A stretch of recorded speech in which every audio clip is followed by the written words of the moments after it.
Welcome to the webinar. My name is Amanda Marshall and I'm the Learning Commons Coordinator for NSCC. In this webinar, we'll be talking about common grammar errors in English. Let's get started.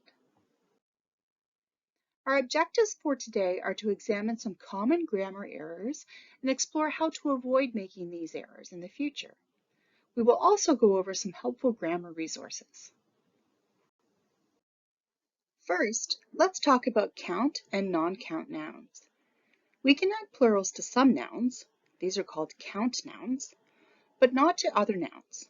These are called non-count nouns. For example, if we think about flour that we use for baking, we can't count it. We cannot say, I need 1 flour, or please pass me the flours. To count it, we must put a quantifier in front of it. A quantifier tells us how much flour. For example, 1 bag of flour, 1 kilogram of flour, or 1 cup of flour. We cannot add plurals to a non-count noun, but we can add qualifiers. Can you think of any other examples of non-count nouns? Here's one. For example, hair. She has beautiful hair. She has a lot of hair. We cannot say, she has beautiful hairs, or she has a lot of hairs. Other non-count nouns are moose, mouse, money, food, equipment, and traffic, but there are many more. Here are some more examples of non-count nouns and quantifiers. The quantifier is in yellow and the non-count noun is in bold and underlined. Fun. We had a lot of fun at the party. Homework. Did you have a lot of homework last night? Coffee. Can I have a cup of coffee, please? Happiness. He has a lot of happiness in his life. Jewelry. She wears a lot of jewelry every day. Now, let's look at using ing and ed endings for adjectives. Often adjectives can have 2 forms. They can end with ing or ed, depending on how we need to use them. These 2 endings must be used differently when they act as adjectives to describe things or to describe feelings. Ing endings are used to describe things, so people, places, or things, and ed endings are used to describe feelings. One example is, this movie is boring. I am bored. Another example is, this roller coaster is thrilling. I'm thrilled. In the first example, the feeling is boredom. In the second example, the feeling is thrill or excitement. Here's another example of ing and ed ending adjectives. My neighbors can be very annoying. Last night, I was very irritated because they were playing techno music so loud that I couldn't hear the television. It was very irritating. I think our neighbors were also annoyed, but no one said anything. Here, the forms of the verb to irritate and to annoy change to adjectives for things or feelings. Make sure that you use ing and ed endings correctly. Using prepositions incorrectly is also a common grammar error we want to avoid. Getting them wrong can really change the meaning of the phrase or sentence. A preposition is a word or group of words used before a noun, pronoun, or noun phrase to show direction, time, place, or location. Prepositions make your writing more accurate and they make your writing clearer.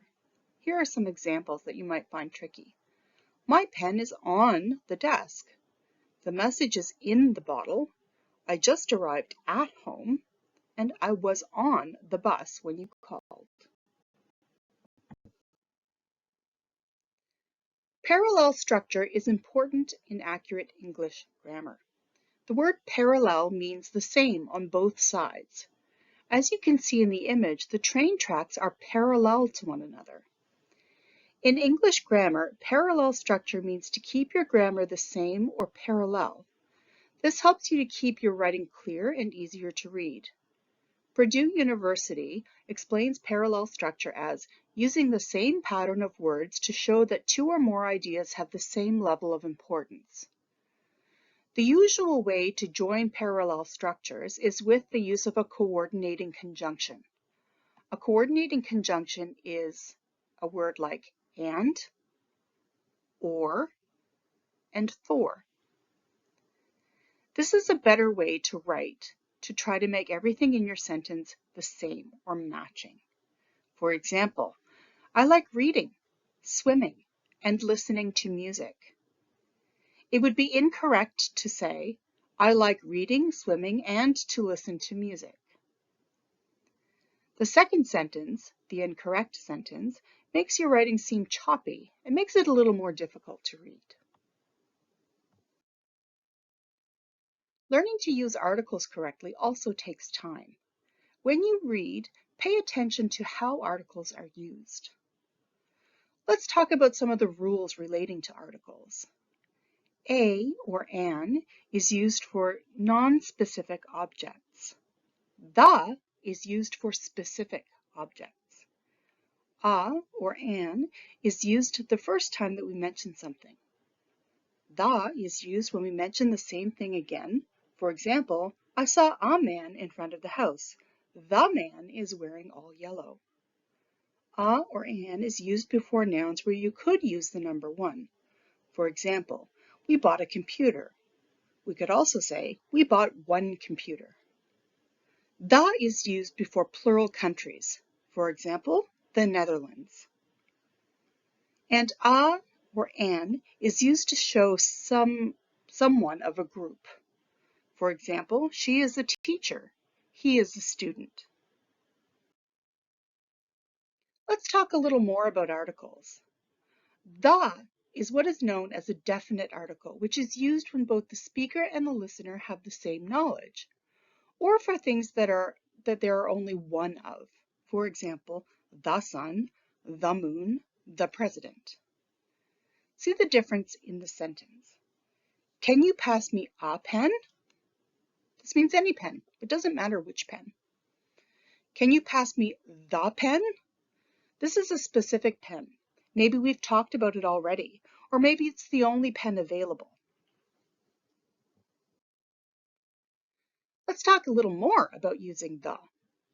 The article the is what is called a definite article. We have to pay attention to its usage. Definite means that it is specific, and it is used before specific nouns, like we saw on the previous slides. This also means that we do not use the before general or non-specific nouns. Let's look at the examples below. Knowledge is power. It would be incorrect to say the knowledge is power because knowledge is not specific. The class will start after the lunch. Class will start after lunch. We don't need to say the lunch. I live in Halifax. It would be incorrect to say I live in the Halifax. It's really important to use all English tenses accurately. Many people make errors with the simple tenses though, and they can cause a lot of confusion in writing and in speech.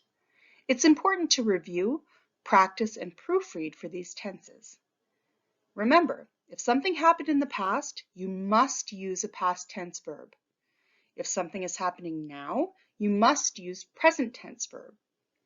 If something is going to happen in the future, you must use a future tense verb. Another tense people frequently use incorrectly is the present perfect tense. We use this tense when we want to communicate that something has happened already, but is still relevant or still happening right now in the present. Take a look at the examples of these tenses on the screen. Remember to think about and proofread for errors in these tenses in assignments, emails, cover letters, and resumes. The phrase, "do you mind?" is popular, especially in polite language, but is often used incorrectly. When using the phrase, "do you mind?" we have to use ing along with it. For example, Do you mind helping me pack tonight? Do you mind doing the workshop tonight? We must use this format. We cannot say, do you mind to help me do the dishes? Or do you mind to do the workshop tonight? Or do you mind send me the document? Look forward to is also another popular English phrase that is commonly used incorrectly. Like the previous example, we also have to use ing with the following verb. For example, I look forward to meeting you tomorrow. I look forward to hearing back from you. I look forward to seeing you. We must use this format. We cannot say, I look forward to meet you tomorrow, or I look forward to hear from you, or I look forward to see you. Thank you for coming to the webinar. Here are the references that were used to put this webinar together. And I wanted to bring your attention to the number of resources that are available to NSCC students. I encourage you to take some time to explore them. Visit the NSCC EAL page to view the schedules for upcoming EAL webinars, to book an appointment with an EAL support specialist, and to use the EAL guide for additional resources to help increase your language learning. You can also find many grammar resources on the NSCC Writing Guide. You can find all of these resources, including the Writing Center and Writing Guide, on the Learning Supports Connect page through the link that you see on the screen. Connect is NSCC's intranet and requires your W number and password.